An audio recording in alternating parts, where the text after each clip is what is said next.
Ottawa Fire, what is your emergency? I'm 24, dispatch. Go ahead, I'm 24. I'm 24, can I respond please to smoke visible in 23 district? Car 20, dispatch. Affirmative, Chief. Apparently there's flames visible on the second floor per 911 caller. Message received. We have put in a second alarm working fire. The crews are on their way.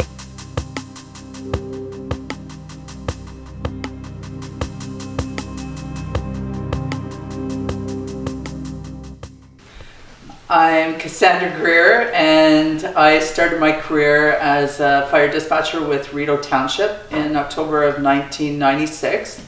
At the time, the fire chief, George Hawkins, had actually called me and asked if I was interested in coming to work for Rideau Township. He knew that I had been interested, but I think that really shows a shift in the way that some of the hiring processes are done now compared to then.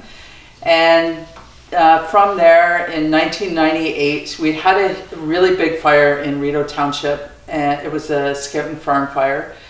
And I had been interested in going to Nepean Fire. There had been some talk of amalgamation of the two dispatch centers at that time. And so I thought that was probably a good idea to see if Nepean was hiring, and they actually had just created a collective agreement clause that allowed for part-time dispatchers in Nepean. And so I was hired with them, and so concurrently worked for Rideau Township and Nepean Fire until amalgamation. In 2000, I applied with Ottawa Fire, and I was one of the last 3 dispatchers hired by Ottawa Fire. And from there, the amalgamation happened, and the dispatch centers were all collapsed into one. And then there was more hires after that, but there was so many dispatchers at the time. Some were part-time, some were full-time, and we worked through the staffing levels to really become what we are now. And I was promoted to a supervisor in the communication center, and currently hold the position of assistant deputy chief, assistant deputy chief. That'd be great. Assistant division chief. Assistant division chief, and I've held that position since May of 2021.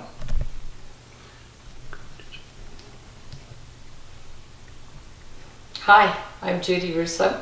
I started with the Cumberland Fire Department in 1988 as the first clerk dispatcher female in Cumberland. I worked there for 3 years and applied to get on with Ottawa Fire, and was successful and got in there in May of 1991, and I was first female there, and went from assistant dispatcher to dispatcher. I then moved over to become a fire inspector in fire prevention, and then during the amalgamation I moved back to the communication center and helped amalgamate 9 municipalities into one computer system, and the rest is history. My name's Ross White. I joined Ottawa Fire in 1963 as a lineman, working on the old fire alarm system, street boxes,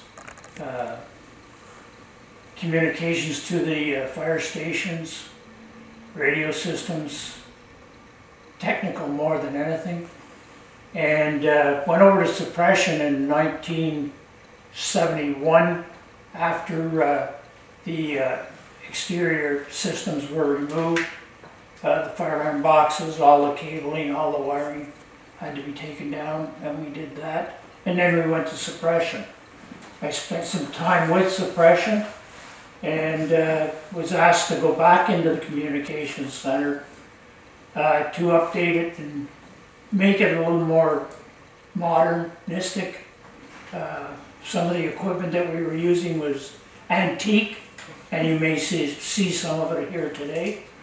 And went from a card index system to a computer-based system, the 3rd one in North America, when we put it up and had it running, and dealt with all the changes that come with modernization, and constantly bringing things new in and not having a backlash from the dispatching people or from suppression. and retired in 2000 when they announced amalgamation. I had 38.5 years, probably 3.5 years longer than I should have stayed, but when you're that close to things, you don't realize it until you're out of it. And when I saw what amalgamation was going to be like, I wasn't going to get that involved again as I had been previously, because it just I just didn't have the get up and go left to go through all of that again. I mean, I went through bringing in 911. I represented all of the fire departments in the Ottawa region on that, and that was a very trying time doing that. And we managed to bring it in effectively, which was the fire department side of it was wanting to see the systems brought in without all the problems that they had with 911 and some other areas in the United States. And I think what we managed to get through as a group representing fire and with the police department and ambulance, 911 has worked relatively well compared to some of the things that went on in other localities. And it's still, with some modernization, has improved. And as I say, I retired in the year 2000 and have enjoyed it ever since. So tell us what it was like to work at 50 William, because I've only ever seen pictures. And we do actually, we recently went through sort of a redecorate, like we painted the walls and had spruced up the comm center a little bit, and included some black and white pictures, and one of them is of the old comm center where you had started. So, and I don't know what any of those components are like, so maybe you could explain some of them to us. Well, first of all, the building was the old market building. So we were on the second floor with one stairwell in and out, and you know, you sort of look at it and say, holy cow. Windows that used to lever out and let the air in, and you went up a big flight of stairs, and down below was LaPointe's Fish Market. Jesus. So you got a good whiff of fish before you ever went up the second floor. And the dispatch center was up on the second floor. We had a generator up there. We had a big battery room to keep power on the system in storms and whatnot with the fire alarm boxes.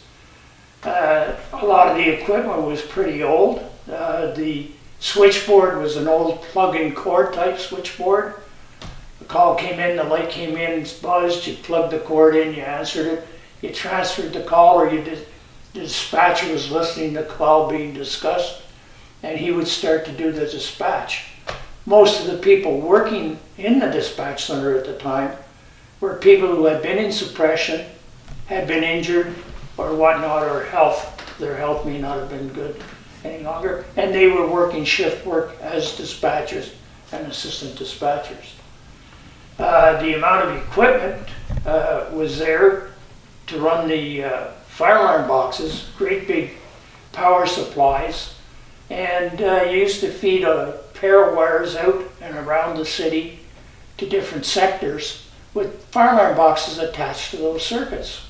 And someone would pull a box at a location, it would come in, it would send a coded signal up the line that would cause a punch in the tape that we'll show you later. And that tape would have a signal punched into it like 5312. And that would relate to the location of that fire alarm box. And then the system could be used to dispatch that signal to the stations, and a bell would sound in the station that they were getting a call. And they had a tape print out, come out, that would give them the location of the fire alarm box. We also had a console similar to this one here that was connected for voice transmission to the fire stations. So wires were run from the building on 50 William to each fire station, separate from Bell Canada or anybody else. And so you wanted to send out a station, you push the key down, you had an alert key that you would hit to send them a tone, and then you dispatched voice, giving them the location you wanted them to go to. All of that was great for the time, the period in time that this was all in place. You got to realize that the fire alarm boxes were installed because back in those days and prior to 1971, people didn't have phones in every location or in every occupancy. You might have 10 people on a party line, as an example. They go to pick the phone up and the phone's already in use. So fire alarm boxes were covering mainly the high risk areas in Ottawa, and at the time some of the high-rise buildings that were just going up, hospitals, that type of thing. Because you didn't have the communications that you would have today. Everyone wasn't walking around with a cell phone. Cell phones didn't exist at that time. And getting to a phone and being able to make a phone call was a problem.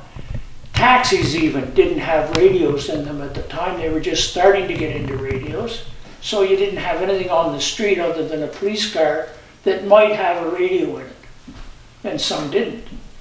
Same with some of the fire trucks. Some of the fire trucks had a radio in them, like a pump would, but a city ladder truck would not have a radio in it.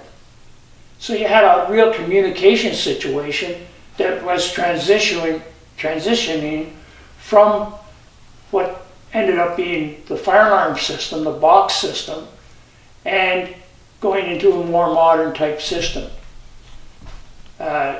As an example, at one point we expanded the fire alarm box system into Alta Vista, and it included a phone in the bottom of the box that you could pull out and pick up, and it would connect you directly to the switchboard at the dispatch center.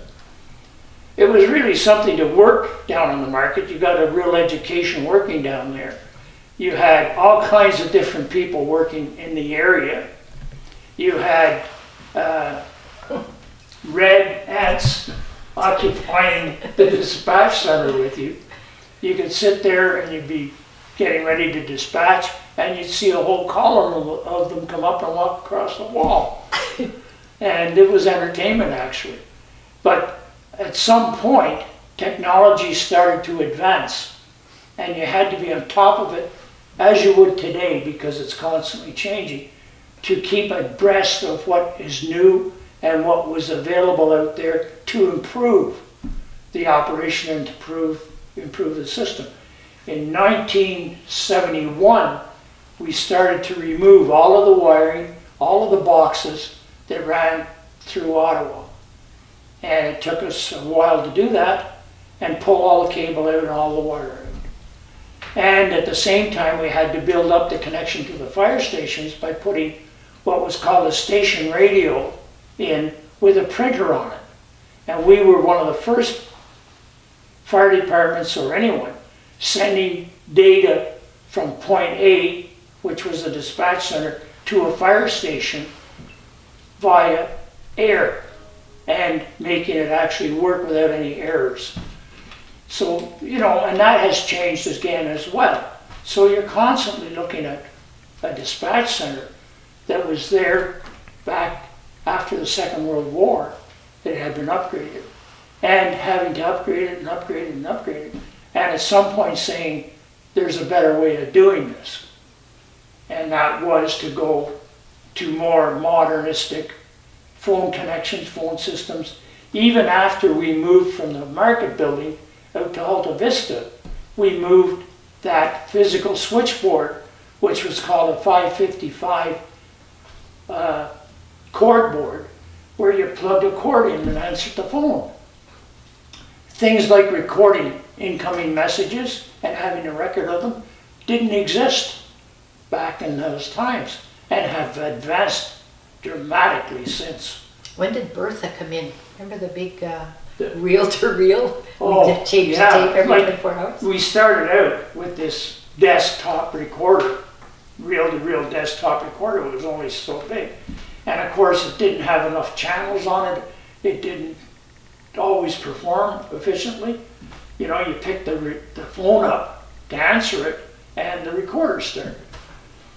So as Judy has mentioned, next move in that area was to go to a bigger reel-to-reel system that had a fallback system on it as well. Then if something happened to one cord deck, an automatic start came on and started the other deck.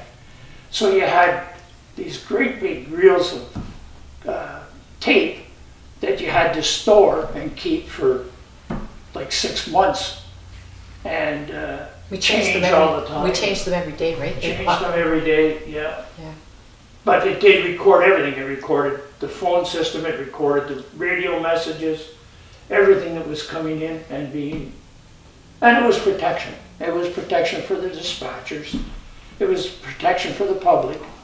And you had a replay unit. You could push a button and you would get the last call and be able to listen to what was said. So you could adjust your dispatch accordingly. So it's been a long process since, you know, we'll say 1963 when I went in there, to see where it is today. And it has all been done in a progressive manner to improve and to help the people doing the work of dispatching. Dispatching can be very stressful when you've got multiple calls coming in, or the switchboard lit up like a Christmas tree, and you've got people trying to do multiple calls, move equipment from one location to another, provide backup stations. It's people working efficiently in a controlled situation and knowing what they're doing and being good at it. And as Judy will say, she came on as the first female working in uniform on the Ottawa Fire Department. And it was a pleasure to get her. I had the added stress of men, men, not just equipment, men. And we had the added stress of trying to get a word inside. But, you know, we had fun. I feel that while I was there, we worked together. I even used to go in and work shifts at times because we couldn't get enough coverage to keep 2 people on duty. So I'd go in and I'd work with Judy one night, or I'd work with Brian Ross, and try and see what was happening and get the feel for how we could change things. And a lot of people had different things that they would put little tricks on you to try and keep you on your toes. And you know something we did that kept Ross on his toes? We'd find nuts and bolts and screws and stuff, and we'd lay them all over the floor, and we'd tell Ross when he'd come in the morning, something broke, look at all the screws here. And poor Ross would have to check everything and make sure. And this was after we just put in a brand new dispatch console, okay, with all these lights and buttons and modules in it. And I mean, they'd play with your head if you let them.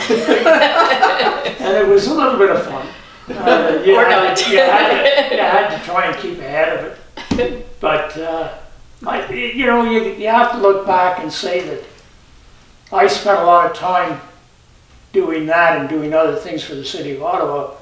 And I think I enjoyed being part of the dispatch more than I did a lot of the other things jobs that I did.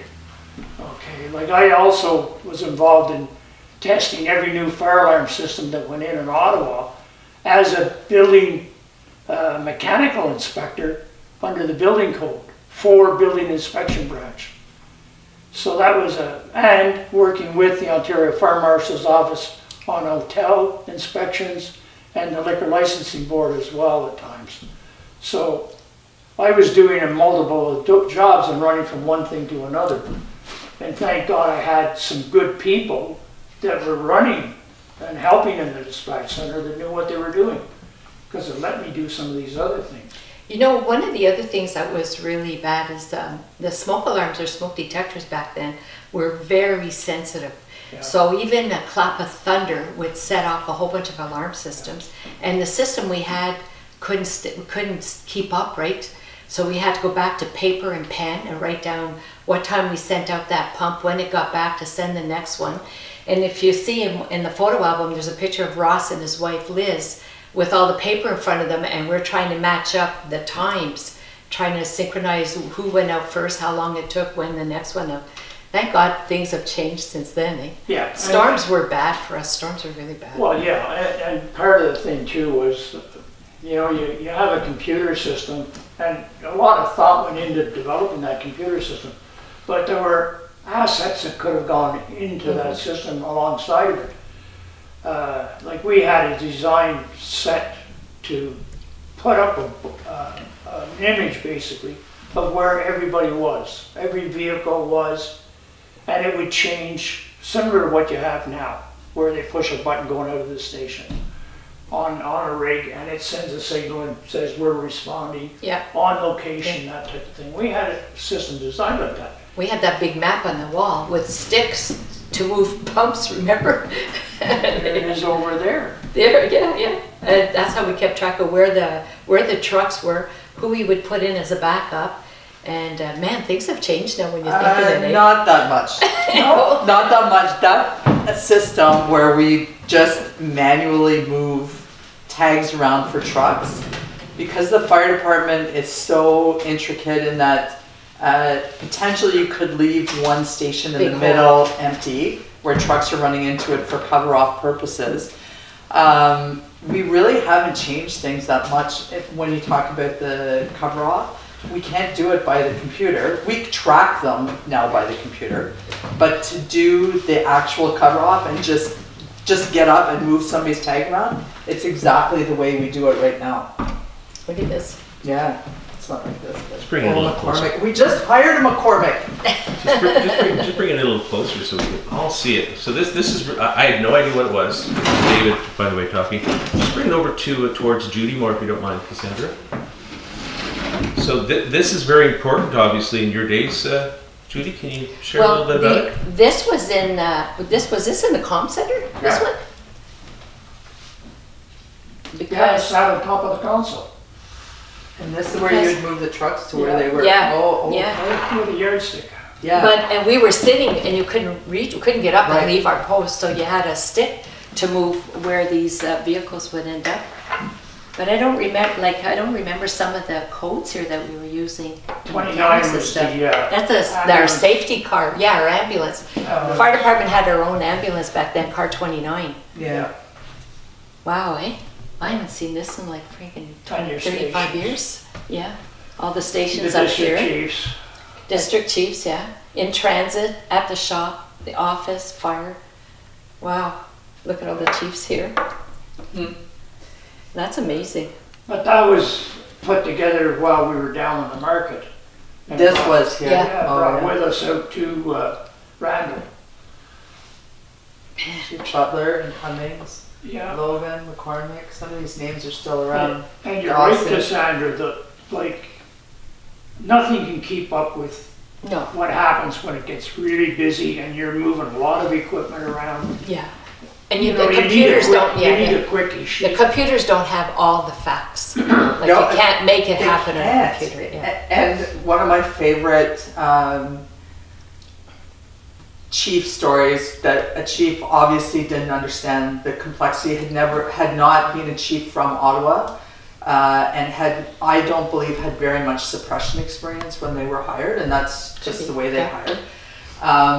But we were at a point where I believe there was 3 ladders left in the city. It was Beechwood Avenue. It was a 5-alarm fire, but they still needed to rotate crews through. So at this point, we still had crews not back in service because they were exhausted and wet and needing gear. And we only had 3 trucks left in the city, or ladders left in the city, aerial devices, and then we had very limited pumps. And I, as a supervisor, was like, we've got this handled, but I just want to make sure I'm not missing anything. And you need the big picture. And how do we do this? And I'm like, I'm not sure what the next move is going to be. And at that point, we're looking to see, maybe the chiefs want to call in overtime because we had some trucks out of service. And the chief at the time said, well, I understand enough about CAD, or computer-aided dispatch system. just dispatch the next closest truck when that station is empty. And so that, to me, if you know anything about dispatching or cover off or city or suppression, that was just the most ridiculous thing I had ever heard when they talked about trying to manage where the trucks were. It was just move. We've got 3 holes right now. Trying to move that, it just didn't make any sense. Before even that, like when I got on, remember the map, the big map, wall map behind us, and we had a lot of platoon chiefs would listen to the call from the comm center. There'd be 2 or 3 chiefs behind us looking at the map and visually placing where the trucks were so they could see the holes. And because on that system that we had, we couldn't dispatch the next one, you had to visually see it and do it. And then of course platoon chiefs would get into it because everybody's idea of who should go where was different, so then that would cause... Well, and things have changed too, like where it was simplistic before when it was just Ottawa. I mean, I could sit there and I could say, okay, now number 8, I'm going to move number 8, okay, and move them into where number 10 was. And you had less vehicles to work with, but you also had vehicles that were always in commission, right? You didn't have vehicles out for specialty vehicles operating, which you do now. You didn't have all of the decontamination that was required at a fire scene that is now. Well, even the RITs, like we didn't have our rapid intervention vehicles going on. We didn't have any of that. Yeah. And that's, I think, the strength of the new computer systems is that they help us keep track of those things. Yeah. But there are still things that we can't do. And even though it's on a larger scale, the more experience you get, and because I'm training the new dispatchers now, it's difficult when you first start to think that you'll ever get to that point that you'll be able to visually, you'll get it in your head that this station's empty, that station needs to go, potentially the station is going next. We still use the big map, but with tags, and so it'd be a tag like this with the truck number, and we move them around and do that cover off. And I still, based on conversations with you, Judy, about talking about the chiefs coming in, and if there was a major event, the chiefs coming into the center, is that is always a strategy of mine, and I've used it in big incidents, is that the district chief for our area, so car 30, closest to Randall, is not involved in the incident. I need you to come over and help us with cover off to make sure we haven't missed anything. You can talk to the platoon chief and see about phoning in, but the district chiefs, because of the way they used to be in the comm center before, it's still in the back of my mind, and I train dispatch and supervisors, is that's potentially a real help to you, is to have the district chiefs come in, because it used to be a huge help. It was territorial way back. Like the dispatchers didn't want the chiefs in telling them what to do, except for our chief could tell us, but these guys couldn't come in. Platoon chief couldn't stop him from coming in, but but again, that goes back to people not having the experience or not understanding what was going on with the dispatch. And you had 2 people on duty then, and you could relate between the 2 of you what was going on. Now you've got more people on duty because of the size of the city and because of what's going on in the city. And now you can have maybe a 3rd or a 4th person involved with the call, and you've got to make sure that they're telling the person who's dispatching what they're dealing with. You know, you dispatching now has a more responsible position in determining what the moves are going to be than they did before, because you had 2 people saying, we should be doing this, we should be doing that. Now you've got 4 people a lot of the time. 6 sometimes. Big incidents, we're up to 8 now, so we'll come out from the office. But you can have 4 people on the 5 all the time. 4. 5 all the time. Our minimum staffing is 5 now. Okay. And we're generally at 6, 7 this week, so holidays obviously play into that, and paternity leave now and maternity leave, things, parental leave that you weren't but even now, you look at that, you had 5 people on duty now, and it's a bigger city. But when we were there, when I first started, we had 2. Oh, I started with 1. I remember 2. Well, in Cumberland, it was just 1. So we had 2 people, and the place would be ablaze, especially if an electrical storm went through, and all hell would break loose. And people trapped in elevators and alarm systems. That my smoke alarm was going off, and you couldn't think that, oh, it's just the storm. You had to go check every single one of them. Yeah. And people trapped all over the place, and you had to go to every one of them.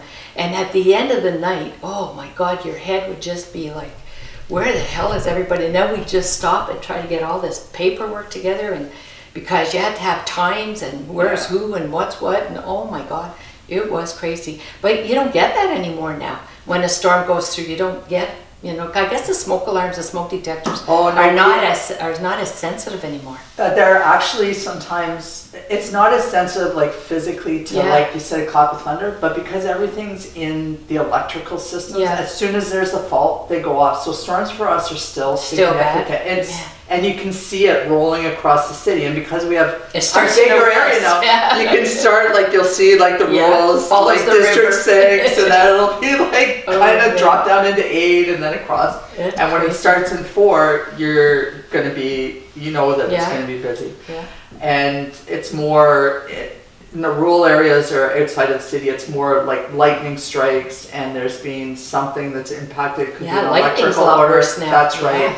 And then when we get downtown, it's the systems. We'd be cooking up lunch. The station number 4 at the time on Industrial would make spaghetti sauce, and they'd send some over to the comm center. So all we had to do was cook noodles, and I always took a ribbing about not being able to cook. So I stick the noodles on the stove in the kitchen. We get hit with a storm. Everything burnt in the kitchen. The noodles are just all burnt to the pot. I think I didn't hear the end of that thing, but it was like, I told you she couldn't cook. Man. And that was in the storm. We never got to eat or anything. It was just like, holy smokes. But the city has changed too. If you go back to when I first went on the job, you know, there were very limited high-rises. Yeah, that's true. A lot of it was older buildings like down around Gladstone and Booth and in those areas. They're now high-rises there. So when something happens in a high-rise, you now have 600 people in that high-rise who are all trying to call the fire department or who are pulling the alarm system, and everybody's trying to evacuate. So you're dealing with numbers, you're dealing with a lot more. And some of the situations that we've had lately, like out in Marylville Road and that, some of those fires, I mean, I went to fires that were scary, okay? And you're on the end of the ladder and you're up over the fire and the thing's burning underneath you. And you get an appreciation for what you're doing when you're in the dispatch center with those people that you can relate to them, okay? Now you're getting so many calls, and some of these buildings, you're getting people that are calling and you have to take each one of them, but you have to listen to each one of them because there just might be an actual fire in somebody's unit that's calling it. Oh my God. And it could be trapped, or they could be anything, or something could be going on that you know could be related that's not related to fire, and you can't just ignore it. One of my first calls I took, it was really scary, was this girl, and you know who I can't think of her name now, but she said, if I pour gasoline all over myself, how long will it take before I die? And like, this is almost one of my first calls I'm taking. I didn't even know what to answer to this girl. I handed you the phone. Here, Ross, it's for you. But sometimes, like, then we got breakaways from the Royal Ottawa and stuff like that, these people would call 911. And and you had to take them serious because you don't know if what they're saying is legit or not. Especially when they're reporting fire. This is kind of a funny dispatch story about how far technology's gone, but now people can just text to a landline. So somebody from actually one of the hospitals in the city had got the 232-1551, and they were sexting us. So they would send these obscene messages. So you would just pick up the phone, and it would be, and there's nobody on the other end of the phone, and there's just all of this information and the messages were unbelievable, actually, but it was a robot saying it to you, so it was just like a Siri voice doing all of this information. Somebody was sexting or texting to the 551 number. Anyways, it was unbelievable. But to have the technology come from papers punched through the tape to somebody being able to text us. And I just went to a conference, and I'm not a very technical person. It's not being my forte. I've come to appreciate and understand things a lot more. But the next generation 911 that's coming in, so they call it Next Gen 911, we're going to be sent videos. We're going to be sent pictures. And we're going to now, and this would be a change even with the 911 system, we now, and with the cell phones, we get a GPS location for the callers that call in. So, and it's been more accurate the more the technology is improved. We're getting more accurate location information. But now even where you were talking about the high rises, so that's the XY axis that puts you on that point on the map. But now with Next Gen 911, we're going to get the Z axis.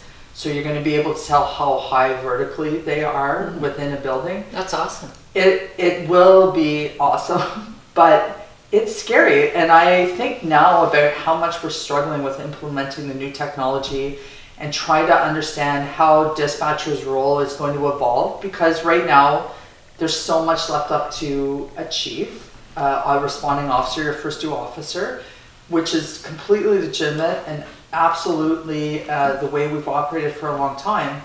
But now you're going to get a dispatcher that's going to see a video or a picture of a house on fire. And where we would have normally left what's your next call up to the chief, there's going to be some decisions that are made in dispatch that will allow for that delay or that time lapse not of what you did before you came in to be a dispatcher. When I got on in Cumberland, it was a one full-time station, 3 volunteer stations. It was completely different dispatching because, first of all, you didn't have water sources, you didn't have hydrants on every corner, so every call you got, you had to page volunteers and cross your fingers that you were going to get volunteers to respond to a call. Then when they did get to the call, you didn't have water. Now you had to make sure you had tankers, and once the tankers had unloaded their water, you had to find a water source on the map to send them there so they could start relaying and pumping and stuff. When I got onto Ottawa, completely different, a hydrant on every corner, firefighters in every station. It didn't seem to be so complicated. You just, punch in the address, it sounded the alarm to the station, you knew how many guys were at the station, you knew they were going to get there. But it was way worse in the rural areas where my husband's having a heart attack and you're paging, hoping somebody is going to get there. So I found it more stressful in the rural areas because you had to get all your ducks in a row for water sources and stuff. Less stressful as far as having everything you need in the urban area, but more calls because there's more people, more housing, more everything. So, and 911 back then had just started when I got on too. And you'd get a 911 call with an RR number 1 address. Well, where the hell is that? RR number 1 Navan, Ontario. Where is that? Or if 2 people have just divorced and the husband is paying the bills and somebody from the wife's house calls 911, you get the husband's address because he's paying the Bell telephone bill. So if you didn't get all of your information, you were really stuck. Government offices, if somebody would call from a government office, well, DSS, Department of Supply and Services at Tunney's Pasture, paid all the government phone bills. So that address would come up at Tunney's Pasture. So man, it was difficult at first. But now 911 seems to be under control. Like, you don't seem to have, and again, that's a step up in technology. Yeah. Similar to what Cassandra was saying about. Same with the cell phones now, right? I was in the fire prevention for a little while, so then you go into schools and you're teaching kids, if there's a fire, call 911 and the address will automatically come up in dispatch. Well, guess what? Now with cell phones, where's the phone? In mommy's purse? Where? There's no more landlines. Exactly. Does the kid, does he even know his address to be able to give an address? So now we have that problem. Now I don't think we've even cleared it up. Older kids have cell phones, but little kids don't.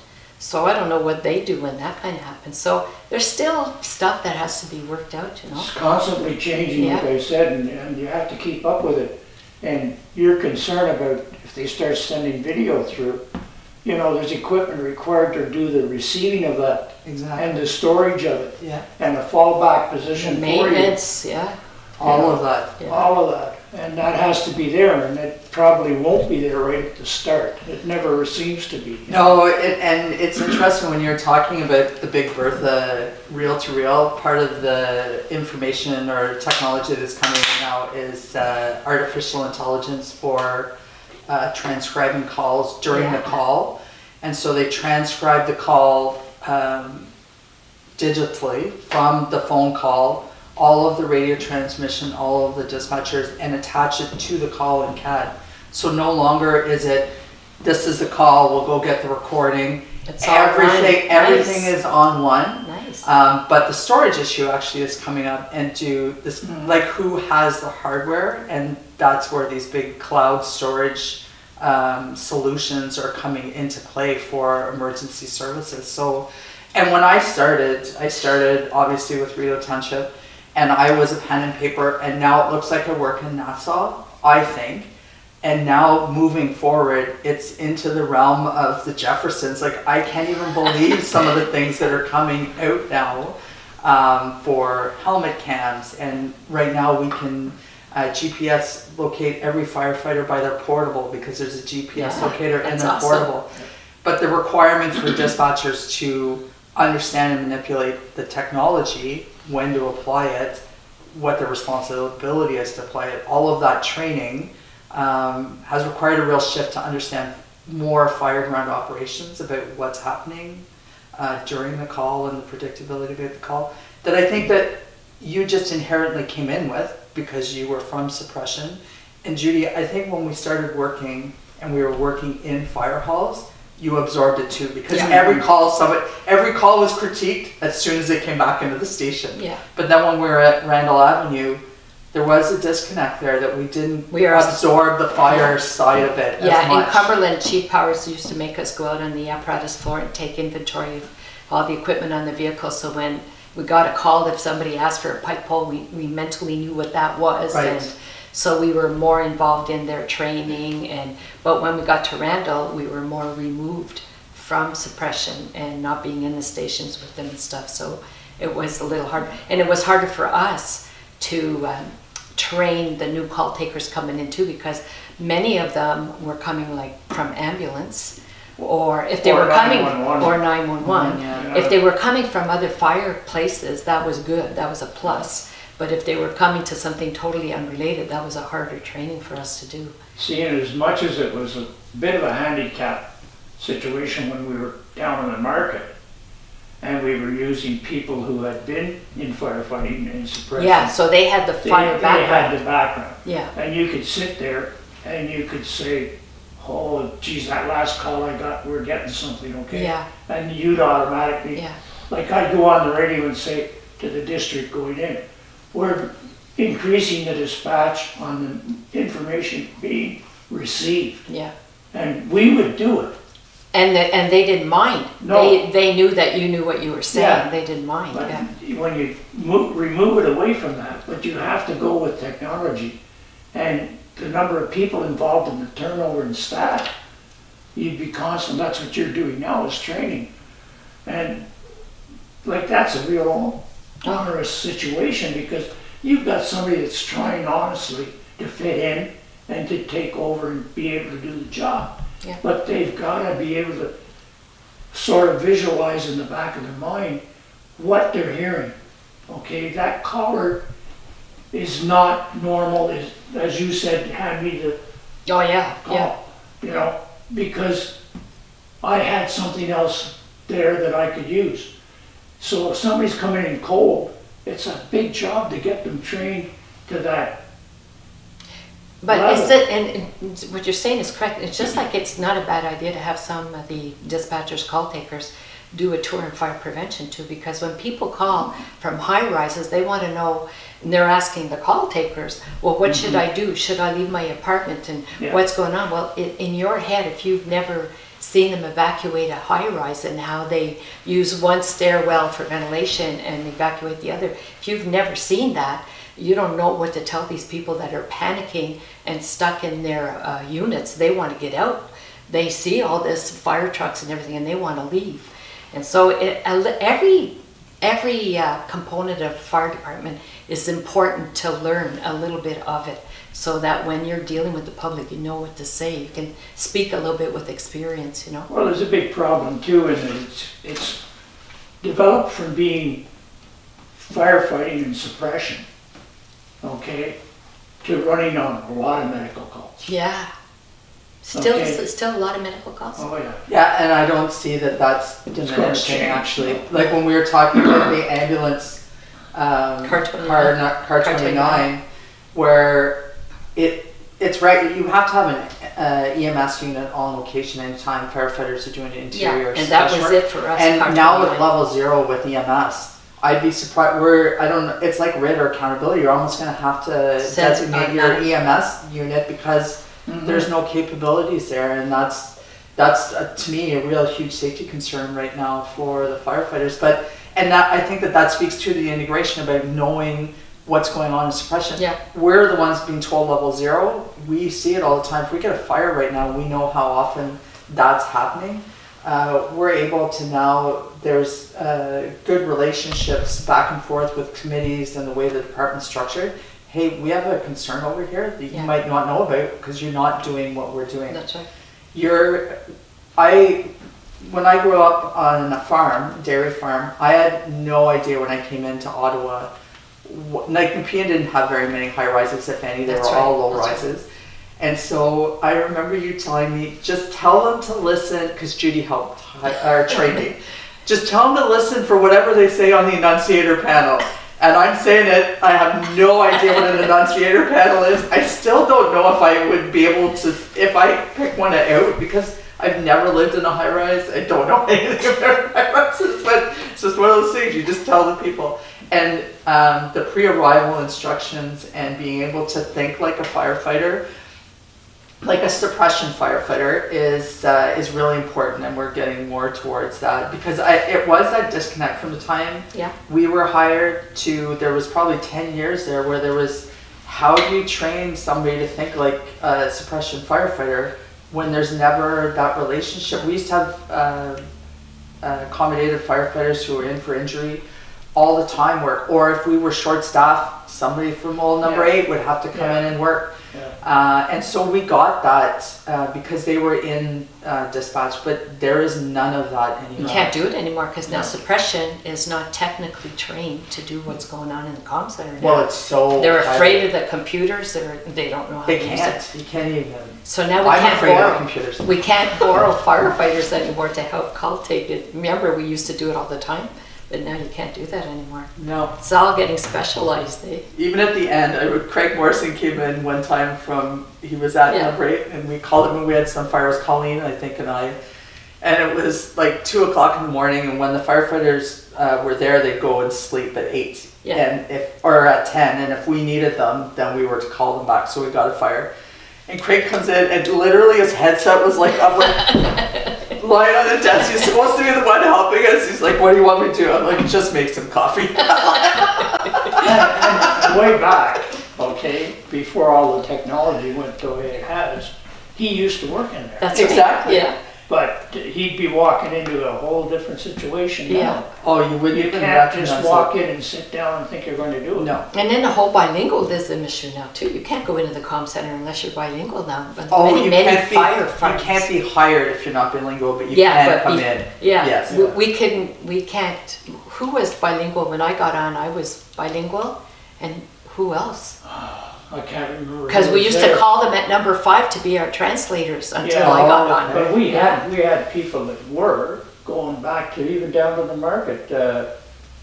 Well, we saw them, and but they were suppression guys. No. We had Sagan. Oh yeah, okay. Tony Sagan. We had Paul. Nezak. Yeah. We had one on every shift when we were on the market. Yeah. But then when you get going into this bigger situation, you just simply, people aren't.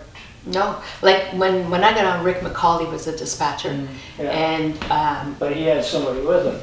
Well, he was by himself and me, but before I got on, then he lined up who on shift in the fire, usually at number 5 on Montreal Road, find out that who was going to be his translator for that night, and they would put a call through if a French person would call. So you would never do that now. I mean, that would not be allowed. No. But then I was bilingual. Randy wasn't too bad. He could try to get some information. But so now when you want to borrow firefighters, they weren't bilingual. They don't have to be bilingual to be a firefighter. So we had that. Now you don't. Now you're automatically bilingual when you get on. But they can still make good coffee. Yes, they can. Going back to when Judy was with us, you know, and working the shift and all that, it's a tough proposition for people, okay?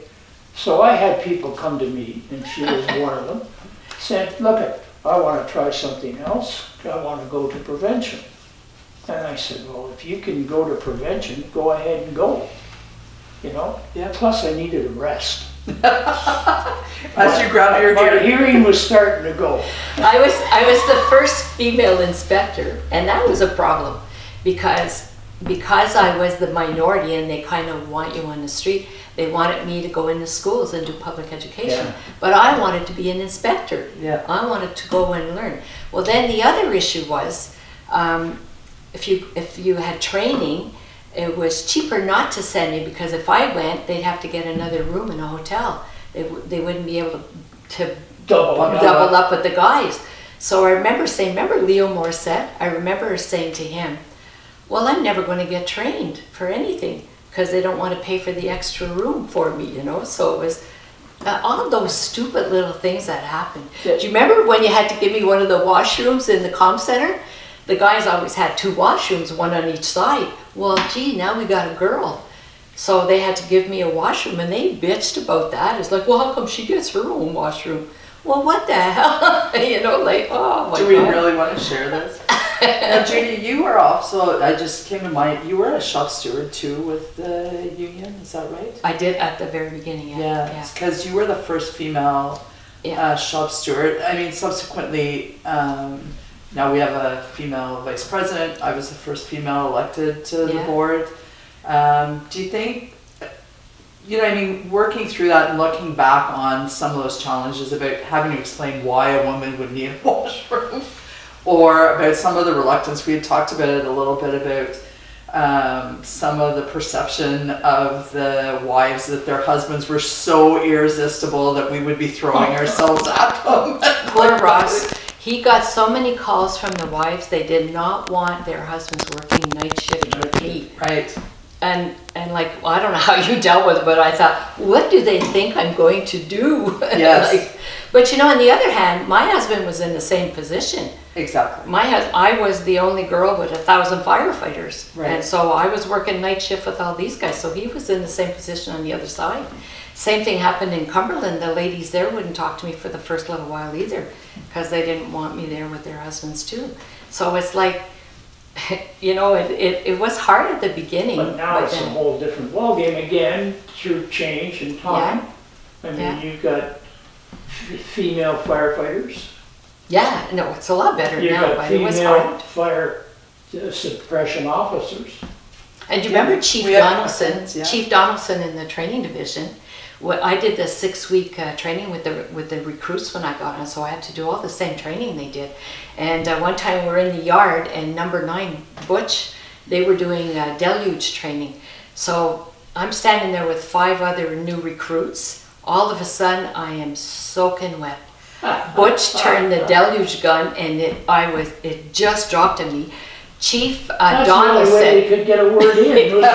Chief Donaldson was so afraid that I was going to charge everybody with something. Yes. And I looked at all these guys, my hair and I said, so where do we keep the hairspray? Nobody said anything. It was like, but it was just constant. That kind of playing was fun. I don't care about that. Yeah. But some stuff was pretty bad. Some stuff was mean, and you know, what do you want a man's job for? I never had any clothes that fit.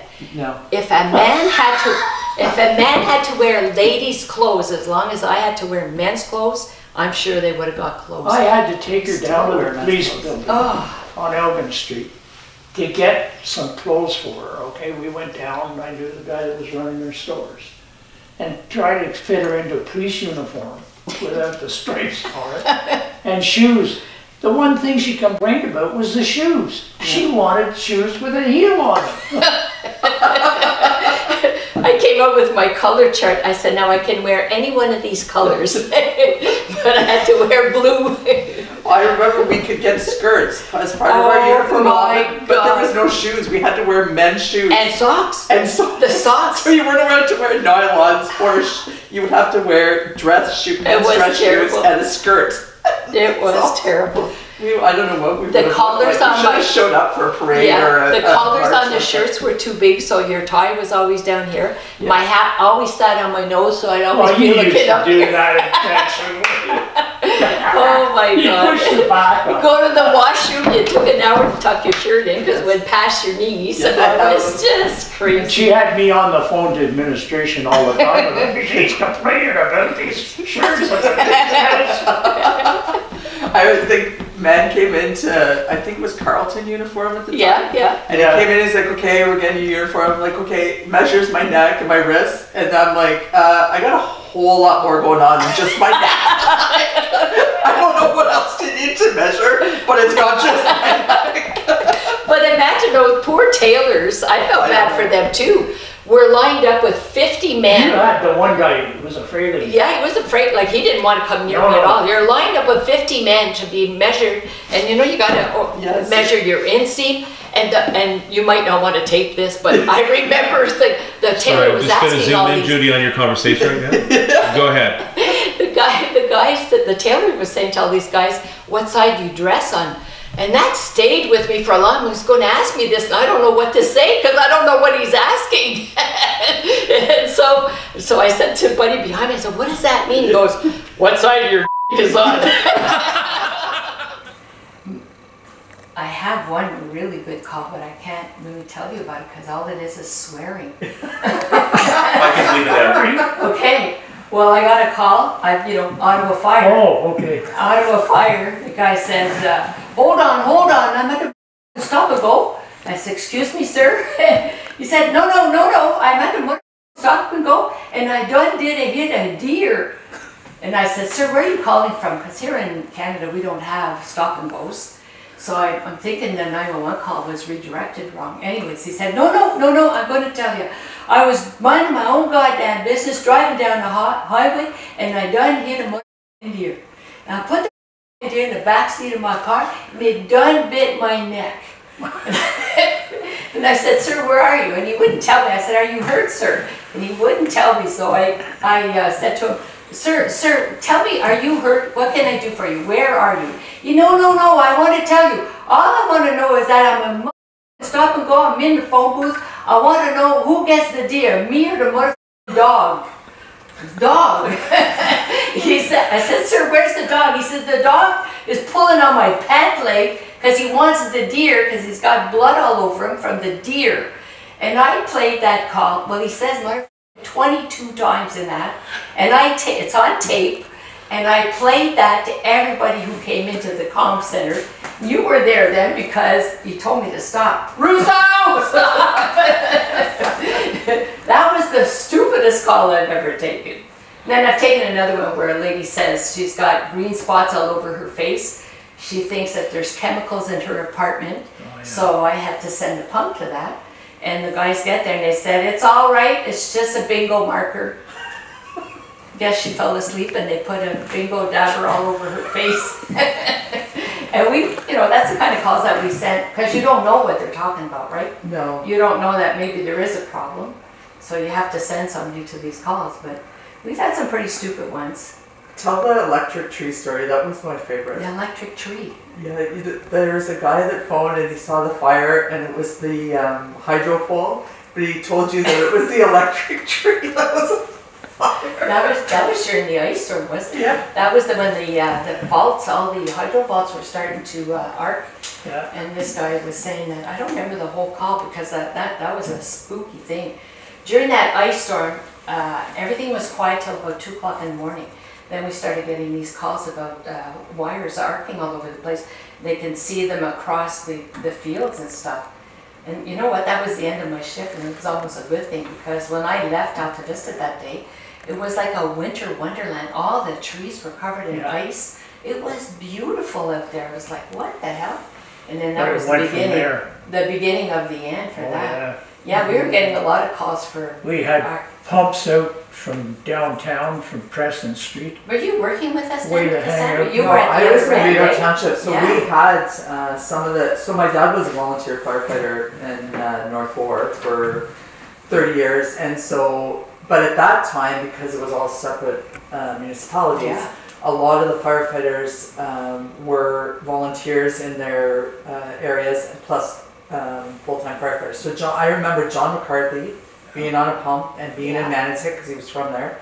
And Goby wasn't, Dennis Goby wasn't chief then, and he was out for part of the time in the station because he was coming from North Gore, because he was a volunteer in North Gore. So we had some interaction with Ottawa Fire. It was the first time and I thought, oh, Ottawa Fire's here. Like, you had to be on your best behavior because Ottawa Fire was there.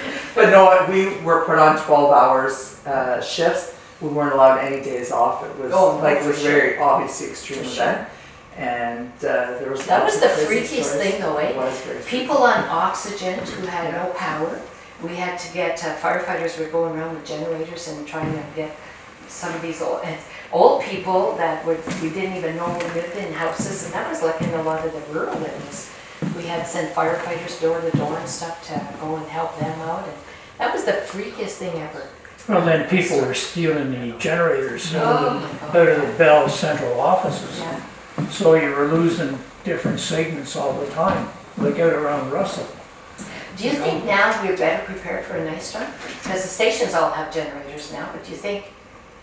Well, they didn't. You know, we had that big windstorm, and there was some of the stations couldn't get out of the doors wouldn't work because there was no electricity. So since then, that was really, I was really surprised actually. Yeah, I thought they would have, all that would have been... Yeah, no, I think a lot of the infrastructure is a lot better now. But. Yeah. Man. You know, it was always a situation of until something happened, right? You couldn't get the money. Okay, and you know, you were always trying to change things, but you never really got enough to do it all the way. And that's the thing that used to bother me. We had plans to do things, and we would get part of the, whatever we were going to change, progressing, and you know you've got another step after it. And Ross, I remember you giving up money all the time to help suppression. We were dispatching with 2 dispatchers, and we were promised that as soon as we got over 10,000 calls in a year, that we would get a 3rd dispatcher. But then suppression needed new radios. So we gave up our budget, you gave up your budget, so they could have the money for new radios, and then we had to dispatch some more with over 10,000 calls with only 2 people. But it did the other route too, you know, like it would get so bad that they had a hose budget, replacement of hose every year, some part of it, and I needed money, and at one point they gave me money from that. But you'd go to these planning meetings that we would all go to, and you'd sit there and all these things would come forward as to what was going to happen and when. And I don't know how many times I would say, we're not putting any money attached to this. So is this realistic? And it would go ahead, and you'd be sitting there and you'd say, now what am I going to do? I mean, you know, if you want to keep up with technology, you've got to keep up and spend some money. You can't just sit back.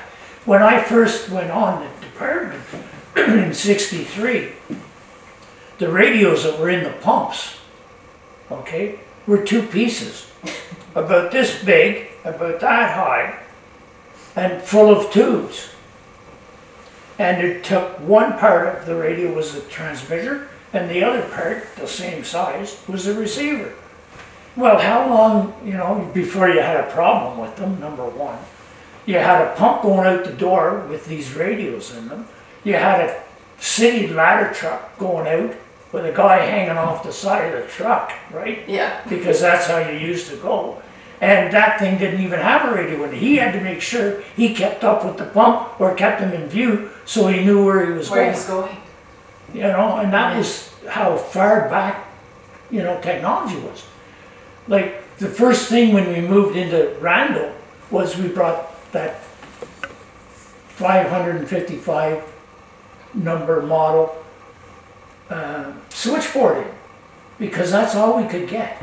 Okay, so here they are, they move it from down in the market out to Randall, they install it, get it working, but you still got this switchboard with all the cords. What happened, it was soon after I got hired, our system went down, because remember we had to set up radios, portable radios, and we were called, the platoon chief had called us on the radio, and then we call a station on portable radios to send them out. Our system had gone down for something. I'm trying to remember what the hell happened. I remember going in the back and bringing out the, you know, we had the portable radio system on the floor there. Yeah. And we had to set it all. I was working with Randy then. And we had to use portable radios I don't know to what dispatch happened when it calls. went down. But we went through that thing of having to get rid of that switchboard. Yeah. And we put in a Mitel switchboard. First modern switchboard you'd ever see sitting on the desk, right? And push buttons and lights and the whole bit, eh? And you know, it really has come a long way, because, and I don't know how it is now, Cassandra, with the CAD, but when we first put the CAD in, well, after it was up and running, when there were new developers putting in new homes all over the place, you know how a developer puts a cardboard street name, they called it something, but that street's not been approved by anybody, that's just there, that's for the delivery of the lumber and stuff. So you get a call, a medical call for one of those houses, contractor hurt or something, we couldn't put that street name in the CAD because it's not legal. I think they're still doing it. Yeah, so I went to one of their stupid street meetings one time and I said, okay, here's the scoop. This guy, you know, you get the brick, delivers the living room set to the address. Bell Canada goes and puts in their lines so that you can have your television. And but if the guy that's moving the sofa up the stairs falls and hurts himself, we can't get an ambulance or a pump there because we can't put the street in the system. And so we don't, and I don't know if that's still like that or not. No, and those are the things, like, as we're talking, things have really, in those, like, fundamental pieces where there's more integration through technology, like Geo Ottawa is a new platform that the City of Ottawa has, and when things are put in there, that's loaded into the system. So we do, and so you can do it now. And if it, like, happens to be a 12-hour delay, we all have access to Geo Ottawa and can see where those streets are. So, and we would just use a cross street. So we have more updated information, things are better, but we also have some redundancy and access to things we never would have had before, as far as because that's crazy. like even infrastructure on the, things, even like bike trails. Rolodex, right? On the old Rolodex, you could put a temporary street name once we knew it was there. Yeah. Ross could put it on the card and we knew how to get there. But when we came with CAD, we couldn't put in that street because the street load came from the City of Ottawa. They dumped down all the streets. We could do it manually, but we had to go out and drive it to do it. Yeah, but you couldn't do it on CAD. You know, like, the and only way how's you it could possible? They get the mail, they got Cablevision, they got the furniture delivered, but they can't get an ambulance or a fire truck because we couldn't put the street in the system. And I was like, oh my God. So that was still really backwards there. But, you know, then again, too, you're looking at the city, as far as going into computerization, well, it was just going into it at that point too. The computer center for the city was up behind headquarters out in Carling and Kirkwood, in that little building in the back. That was the computer center. And it took a while. Like, I was on a couple of committees where they were trying to put programs in, like for personnel and that kind of stuff. And like, again, they were trying to get to a certain point and they just couldn't go any further. Like, it was going to take money to do it. And same with the hydrants. You and John used to have to go out and drive to find out where the hydrants were. And we used to go out and do the boundaries for the stations, like when we were doing the station location study. That's right, We would go out and physically drive at a set speed from one location where a station was going to where the boundary was going to be, and make sure that we had The hydrants across the hydrants and the vehicles that would respond from where to where and all that kind of stuff. Because you didn't have any way of doing it. There was nothing. Crazy, eh? Nothing there. You know? So now we watch the trucks drive. We Yeah, have the the AVL. technology Yeah. to see how fast they're going. We track what route they've taken. That's all put onto the map. Yeah. The hydrants are all digitized, like they're all part of the layers of that Geo-Ottawa I just referred to. And then the computer system picks the closest truck by their physical location and not the district.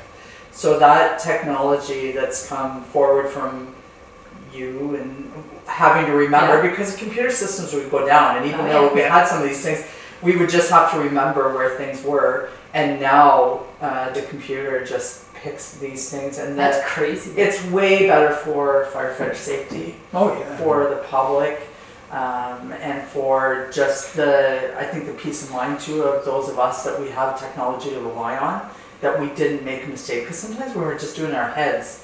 You'd be like, when you had a minute to, you're like, oh, maybe that would have been a better truck, or that probably would have been closer. Or they'd give you, I loved when I came in from North Gore, and they'd be like, well, dispatch, I'm at the corner of like Preston and Wellington, and like I'm close, and do you want us to respond? I'm like, I have no idea where you are. Now I can see it on the map, but now it was a little different then. But see, they didn't have the technology then. No. When we put the radios in the stations, getting rid of the old fire alarm system, and we had to transmit data from the market via radio to a printer in the station, so they'd have it to take with them. That was something that wasn't happening. That was one of the first installations where stuff was getting sent and was getting received without any errors. You know, and now of course you've gone another step higher than that with the technology, as long as they keep up with it.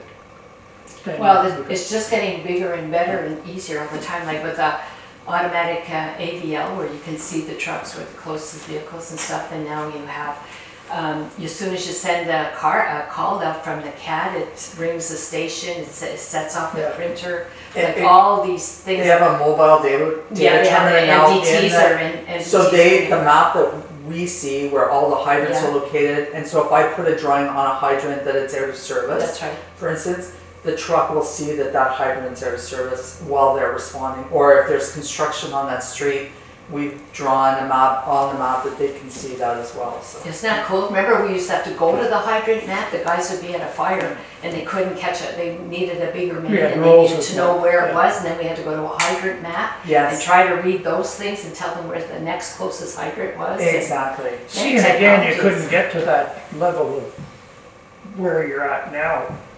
Back, like when we were going into the repeaters, and we looked at what New York City had done, and we're going to put a repeater in. Well, the trucks that we were buying had a fiberglass roof in them, the cabs. You cannot get a ground plane to put an antenna on that roof. Fiberglass. And the next thing you know, you got two antennas talking to each other.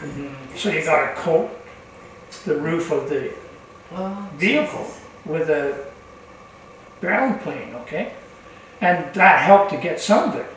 The same thing, like we did studies on why we're having trouble getting out of high-rise buildings with the portable radios. Well, the portable radios that we needed were the UHF ones, which you are using now, okay? At a higher frequency, they penetrate and can get out 4 stories below ground level. The ones that we were using would just bounce around and not get through. And we had portable repeaters, right? Did they have to bring in a repeater with them in some places? No, well, the ones the first ones we put in were the ones in the pump, because the pump's sitting outside. But then we find out that, you know, you're talking about equipment not getting changed.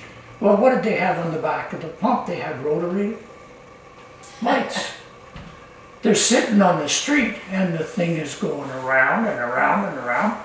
I'm sitting there with a meter on it watching the voltage drop down, down, down, down, and it gets to 12.2 volts. Guess what happens? The radio stops. No more radio.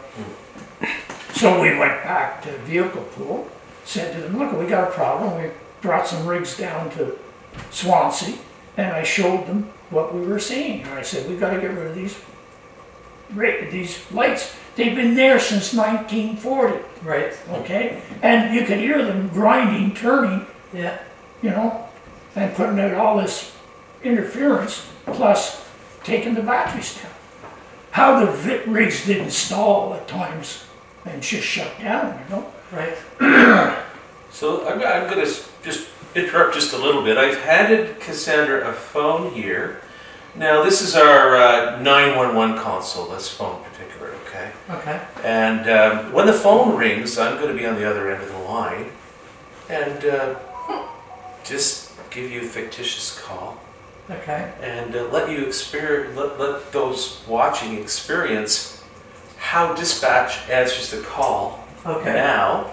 So there's actually the talk button and a speaker button there. You're the trainer. Yeah. So, and we're going to do that for Judy, and we're going to do that for Ross, and you're going to answer the time when you were dispatching, and the time when you were dispatching.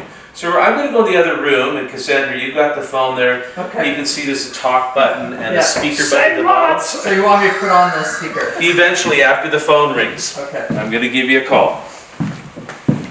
Bear with me a moment. Like, what a setup. Hey? What a setup. I'm not really sure what he's looking for.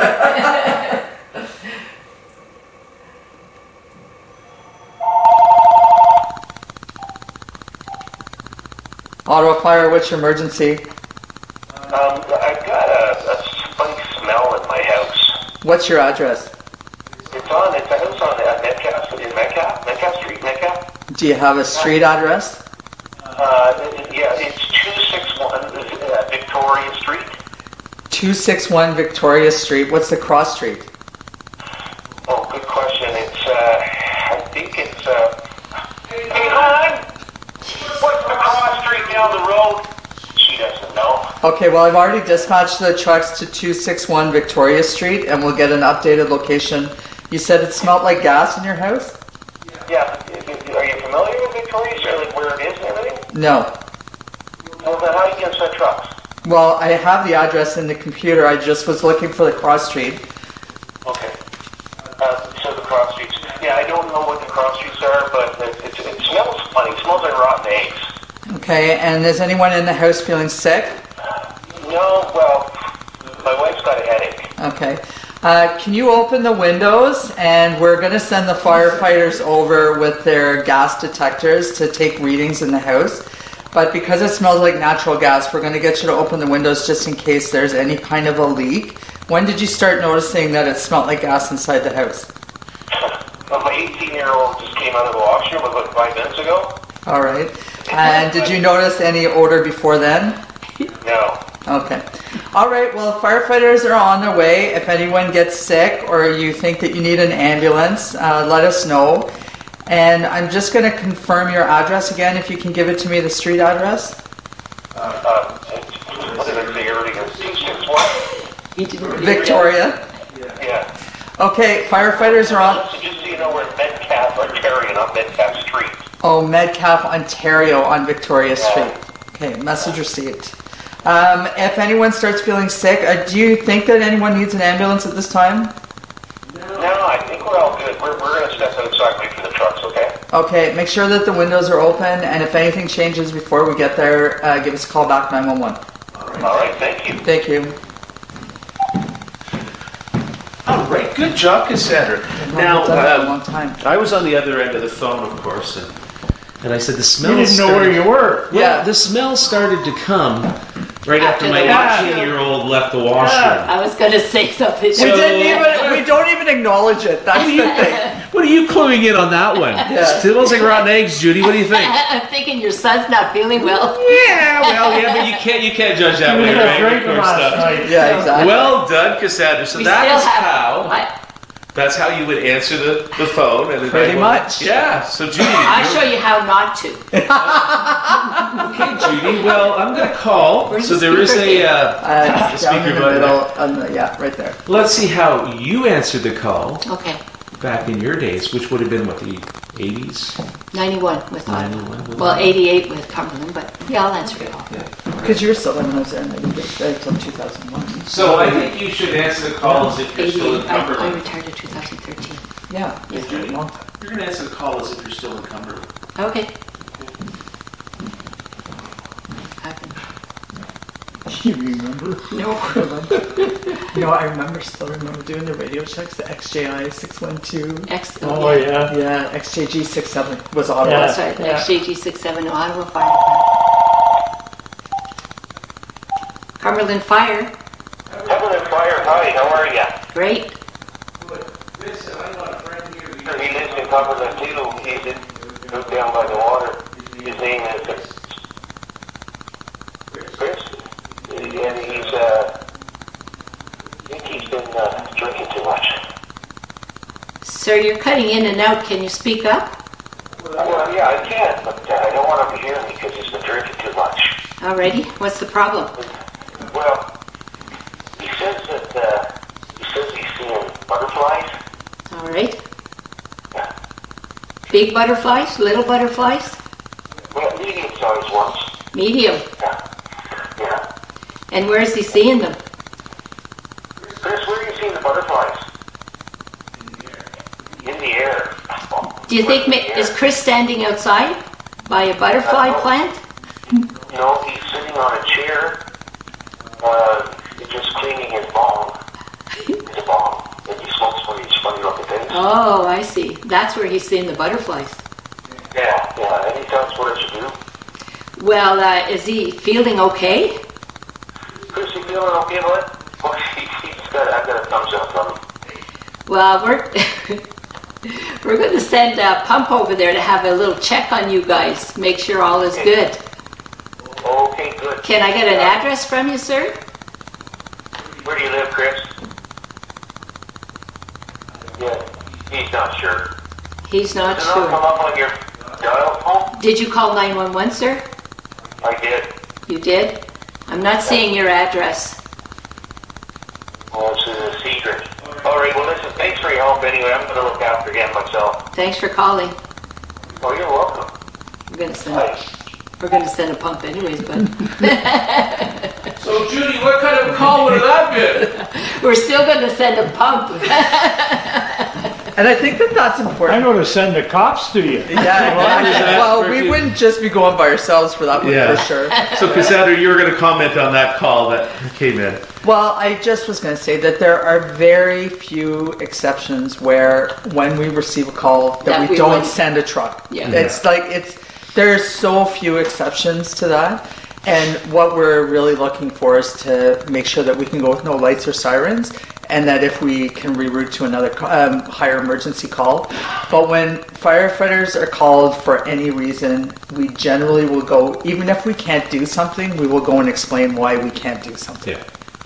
So you might go to this call, if you get the address, the guy doesn't hang up, and you go, the information, you might go to this call.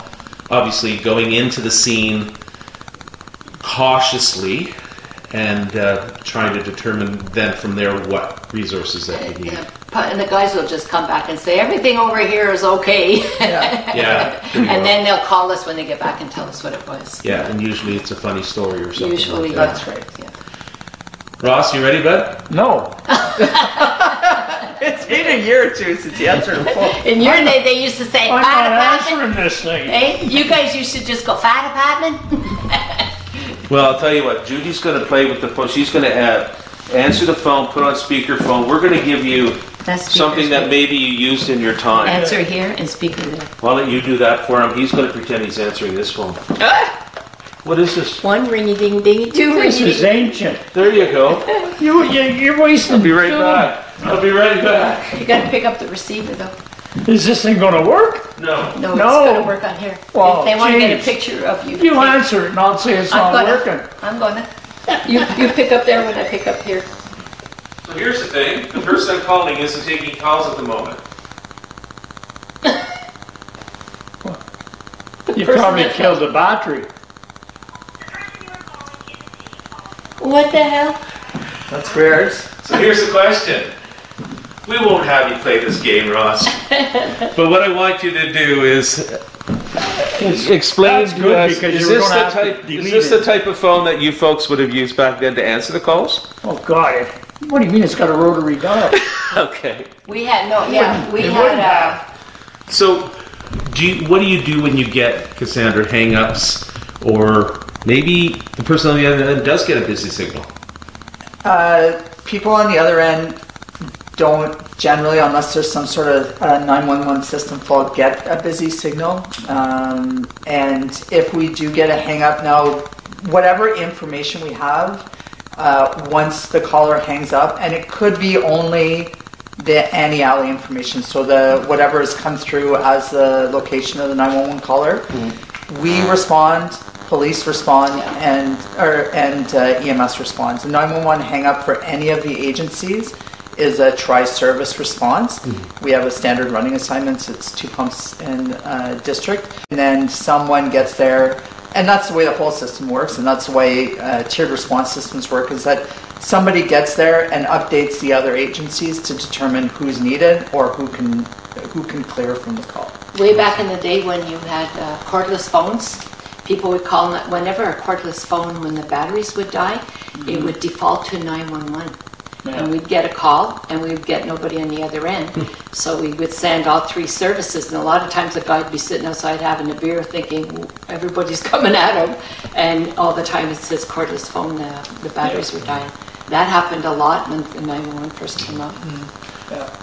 So obviously we've come a long way with emergency services and yeah. communications from Ross's time to Cassandra's time. To now, And we've got 3 really important generations here.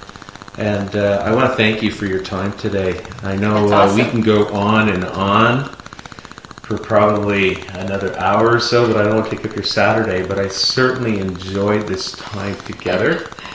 I'd love to come back sometime.